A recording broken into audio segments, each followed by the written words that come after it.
सो दोस्तों इस वीडियो में हम डेरिवेटिव डेटा के बारे में बात करने वाले हैं। समझने की कोशिश करेंगे कि किस तरह से एफआईआई और डीआईआई ने 10 तारीख को यानी 10 मार्च को अपने पोजीशंस बनाए हैं और उसके चलते हुए हमें मार्केट से क्या हिंट लेना चाहिए कि फ्राइडे या लेट्स से अगला हफ्ता किस तरह से काम हो सकता है। सो शुरुआत करेंगे पहले इंडिया विक्स से। डेरिवेटिव डेटा के अंदर में ये नहीं आता है, लेकिन इवन देन इंडिया विक्स के ऊपर में फोकस करना बहुत जरूरी है, क्योंकि मार्केट के अंदर में किस तरह का पैनिक आ रहा है या नहीं आ रहा है ये हमें इंडिया विक्स से ही मालूम पड़ता है। 20.76 पे काम कर रहा है, कंफर्टेबल है। आप देखिए लगभग आप 30 के आसपास गए थे कुछ दिनों पहले और नाउ आप 20.76 पे काम कर रहे हैं। आइडली स्पीकिंग अगर किसी और दिन अगर ये माहौल होता तो डेफिनेटली आपको इंडिया विक्स के चलते हुए निफ्टी और बैंक निफ्टी के अंदर में लगभग 150-200 पॉइंट का एक बार गेम देखने को, प्लस पॉइंट देखने को मिल सकता था। लेकिन एक इफेक्ट होता है एक्सपायरी का जो हमें देखने को मिला निफ्टी के ऊपर में, और निफ्टी ने जो शुरुआत बेहतरीन ढंग से की थी वो सिर्फ और सिर्फ 69 पॉइंट्स पे ही बंद होता हुआ नजर आया। सो 15,167 के आसपास में निफ्टी काम कर रहा है और बैंक निफ्टी 36,000 के थोड़ा सा नीचे काम कर रहा है। ऐसा नहीं है कि बैंक निफ्टी ने 36,000 तोड़ने की कोशिश नहीं की। यस, कोशिश हुई तोड़ने की, बट सक्सेसफुल नहीं हो पाए। एक बार तोड़ा भी पर नीचे की तरफ क्लोजिंग दे पाए हैं। नाउ जिस तरह से निफ्टी और बैंक निफ्टी ने क्लोजिंग दी है, डेफिनेटली उसके अंदर में एफआईआई और डीआईआई की जो पोजीशन है वो बहुत ज्यादा इंपॉर्टेंट रोल प्ले करती है। चलिए वो भी समझ लेते हैं कि किस तरह से पैन आउट हुई, किस तरह से डीआईआई और एफआईआई काम करते हुए नजर आ रहे हैं। अगर एफआईआई की लॉन्ग पोजीशन के बारे में बात करें तो वो लगभग अनचेंज्ड है, 60.84 के आसपास में काम कर रहा है, लेकिन परसेंटेज वाइज ही आपको अनचेंज नजर आ रहा है। 0.52% का एडिशन देखने को मिल रहा है। लेकिन अगर मैं इनके लॉन्ग पोजीशन और शॉर्ट पोजीशन की बात करूं तो दोनों पोजीशन के अंदर में थोड़ी सी कमी आई हुई है। इवन दो अभी भी लॉन्ग पोजीशन थोड़ा ज्यादा देखने को मिल रहा है 60% के आसपास में, बट दोनों के अंदर में कमी आना एक इसे एक्सपायरी से ही जोड़ के देखा जा सकता है। सो ओवरऑल अभी भी न्यूट्रल व्यू ही आ रहा है एफआईआई का। 53.77 के आसपास में गए थे, वहां से बाउंस बैक दिखाया और 60.84 के आसपास काम कर रहे हैं।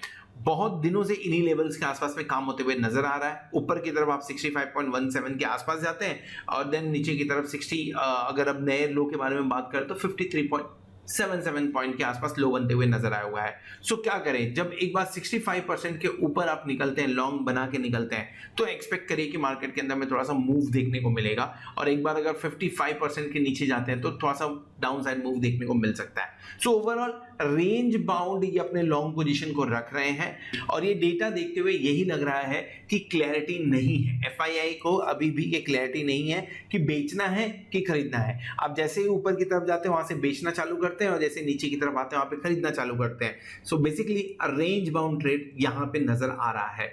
अगर हम डेरिवेटिव डेटा के बारे में बात करें तो डेरिवेटिव डेटा के अंदर में मामूली खरीदारी हुई है 87.5 करोड़ रुपीस की, और स्टॉक फ्यूचर के अंदर में 165 करोड़ की बिकवाली की गई है। 165 करोड़ भी बहुत बड़ा नंबर्स तो नहीं है, लेकिन इवन देन जिस तरह से पिछले कुछ दिनों से माइनस ही देखने को मिल रहा है, इससे एक चीज समझ में आ रहा है कि थोड़ा स्टॉक स्पेसिफिक एक्शन देखने को मिल रहा है मार्केट के अंदर में। स्टॉक स्पेसिफिक एक्शन, इंडेक्स देखेंगे तो इंडेक्स के अंदर में आप ऑन ऑफ हो रहा है। जैसे अगर यहाँ पे बात करें तो 67.73 करोड़ की खरीदारी की थी 5 मार्च को, आज 87 करोड़ की खरीदारी की। एक दिन पहले 1700 करोड़ की खरीदारी की थी, लेकिन उसी हिसाब से बिकवाली भी करते हुए अल्टरनेट डेज पे नजर आ रहे हैं। सो इंडेक्स फ्यूचर में जिस तरह से लॉन्ग पोजीशन एक कांस्टेंट है, लॉन्ग पोजीशन आपको कोई डायरेक्शन नहीं दे रहा है, उसी तरह से ये भी डेटा कोई डायरेक्शन देता हुआ नजर नहीं आ रहा है, जो ये इंडिकेट कर रहा है कि यस रेंज बाउंड होने के अभी भी चांसेस हैं और ऊपर की तरफ एक बार फिर से प्रेशर मिलने के चांसेस हैं। सो डेरिवेटिव डेटा यहाँ पे भी न्यूट्रल व्यू निकल के आएगा, जहां पे इंडेक्स के अंदर में अपने लॉन्ग पोजीशन भी न्यूट्रल है और डेरिवेटिव डेटा भी न्यूट्रल है। अपार्ट फ्रॉम दैट एफआईआई की कैश सेगमेंट के अंदर में सिर्फ और सिर्फ 15.69 करोड़ की खरीदारी देखने को मिल रही है और डीआईआई की खरीदारी 447.67 करोड़ की देखने को मिल रही है।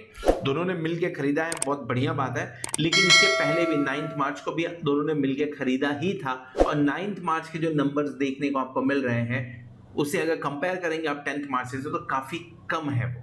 सो 10 मार्च का जो नंबर है वो 9 मार्च के मुकाबले निगेटिव है, और जिस तरह का एक बार बढ़िया बाइंग देखने को मिला नीचे के लेवल से अच्छा खासा बाउंस बैक 15,000 को तोड़ते हुए निफ्टी में नजर आए, वो ऊपर की तरफ जाते हुए थोड़ा ढीला होता हुआ दिख रहा है। और कहीं ना कहीं इन नंबर्स के दम पे ऐसा लग रहा है कि आप शायद 15,250 क्रॉस नहीं कर पाएंगे।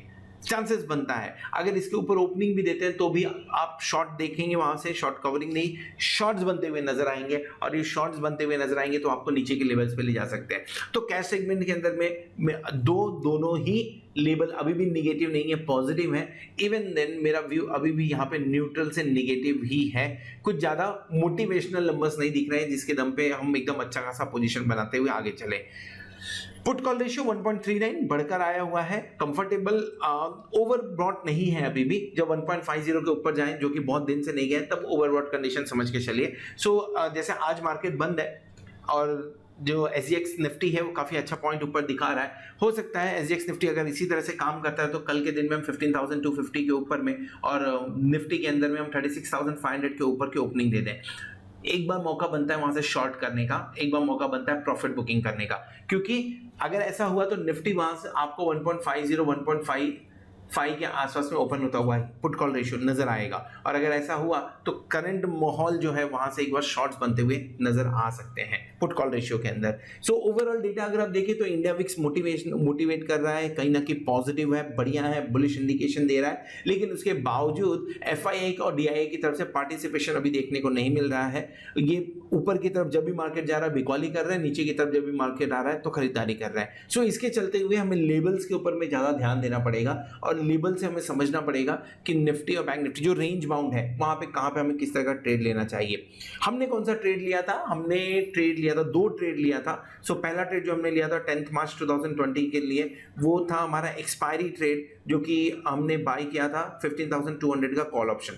रीजन क्या था बाय करने के पीछे? क्योंकि शॉर्ट कवरिंग एक्सपेक्टेड थी। जिस तरह से मार्केट ने गैप अप ओपनिंग दी, शॉर्ट कवरिंग एक्सपेक्टेड थी। यहाँ एक डर भी था कि कहीं यहाँ से प्रॉफिट बुकिंग चालू ना हो, वो होते हुए दिखा, और 15,250 का लेवल एक्सपेक्ट कर रहे थे, जिसके चलते हुए ये बाय किया गया था।